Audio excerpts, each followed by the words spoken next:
Chief engineer P W D north Anwar ul-Haq Dogar کا mega scandal سامنے آ گیا۔ کراچی سپریم کورٹ رجسٹری میں ٹیکنیکل اپروول میں جعل سازی کا انکشاف ہوا۔ چیف انجینئر کی مبینہ ملی بھگت کے باعث 34 ملین زائد قیمت پر ٹھیکہ دیا گیا تھا۔ مزید تفصیلات بتائیں گے ہمارے نمائندے ندیم چودھری۔ ندیم، بڑا اسکینڈل سامنے آیا ہے؟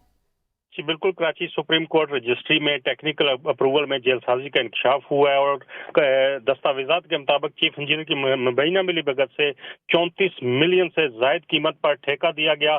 سب سے کم ریٹ دینے والی کمپنی میسرز NPI کنسٹرکشن کی بجائے حبیب رفیق کو کنٹریکٹ ایوارڈ کر دیا گیا۔ PC1 کے لفٹ برانڈز اور الیکٹریفیکیشن ورک کے آئٹمز میں بھی تبدیلی کی گئی اور یہ رپورٹ وزارت ہاؤسنگ کو دی گئی، جبکہ وزارت ہاؤسنگ کے اندر متعلقہ افسران کے خلاف کارروائی کی بجائے اس رپورٹ کو دبا دیا گیا۔ چیف انجینئر انوار الحق سے رابطہ کیا گیا لیکن انہیں کسی قسم کا موقف نہیں دیا گیا۔ دوسری جانب ذرائع کا یہ کہنا ہے کہ PWD ڈائریکٹر جنرل کا موجودہ چارج ان کے پاس ہے اور ان کو مستقل ڈائریکٹر جنرل بنانے کے لیے سمری وزیر اعظم آفس کو ارسال کی گئی ہے۔ جی بہت شکریہ ندیم۔